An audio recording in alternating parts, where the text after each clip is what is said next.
Mungkin tak banyak orang yang mengenal salah satu pioner dunia penerbangan ini. Namanya Letkol Pur Yam Sumarsono. Tahukah Anda bahwa beliau adalah bapak helikopter Indonesia? Yam Sumarsono lahir di Soko, Purworejo pada tanggal 10 April tahun 1916. Beliau adalah anak desa yang mulai tertarik dengan pesawat terbang. Ketika sering melihat pesawat terbang lalu lalang di lapangan terbang Tidar, Magelang. Walaupun dikenal sebagai perancang helikopter, tapi beliau tidak banyak mengenyam pendidikan tinggi. Beliau menekuni dunia helikopter secara mandiri. Helikopter rancangannya pada saat itu tidak memiliki bentuk seperti helikopter yang dilihat sekarang, namun memiliki dan menerapkan prinsip kerja helikopter. Yam justru baru mulai belajar menerbangkan helikopter. Di tahun 1950-an ia berangkat ke Amerika untuk melakoni sekolah formal, menjadi pilot heli. Ternyata, kesempatan belajar di Amerika tidak disia-siakan begitu saja. Di sela-sela waktunya, ia mengikuti helikopter design course di Stanford University. Sepulangnya ke Indonesia, ia mendapat pukulan telak akibat hilangnya sumarkopter helikopter ketiga yang ia buat.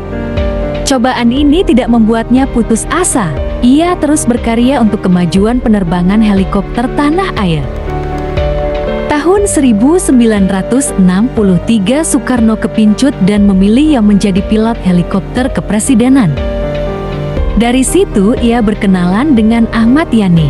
Dari Ahmad Yani dan Soekarno pula lah yang mendapat dorongan untuk membangun sebuah helikopter lagi.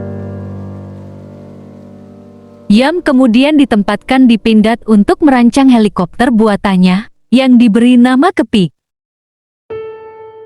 Seperti yang diceritakan oleh wartawan senior angkasa Dudi Sudibyo dalam buku seri Kisah Hebat di Udara 2, mesin terbang keempat inilah yang hampir merenggut nyawa Yam Sumarsono.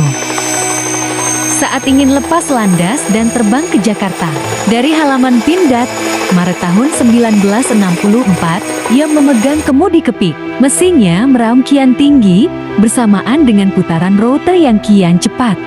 Bagaikan pisau tajam, bilah baling-baling itu lewat persis di depan dahi Yam dan menebas tangan kirinya.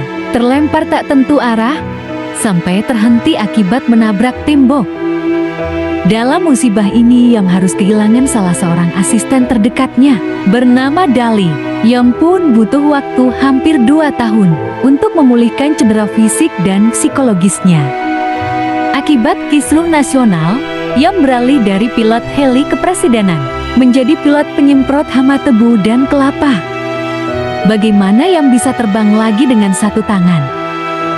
Memang dasarnya belajar dari pengalaman. Yam menciptakan sebuah alat pengendali khusus untuk lengannya yang diamputasi.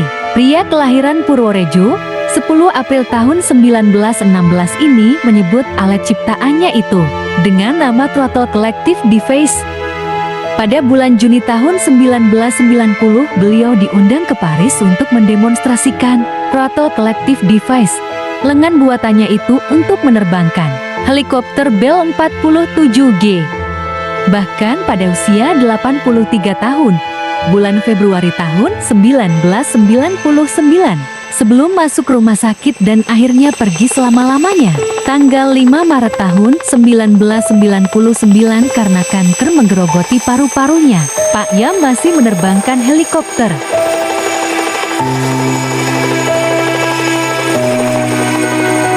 Itulah penerbangan terakhir Putra Pati Purworejo Soryodi Projo dan Ibu Surtini. Yam Sumarsono meninggal pada tanggal 5 Maret tahun 1999 di Bandung.